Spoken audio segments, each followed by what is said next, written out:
đột bàn che cái lạc sao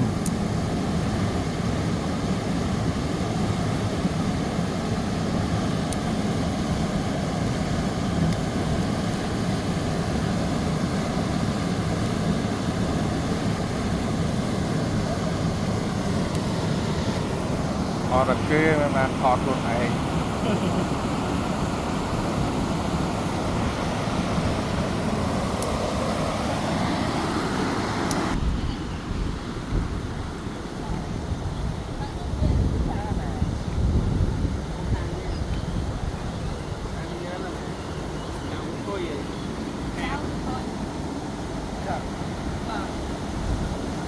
giờ hiện tao đi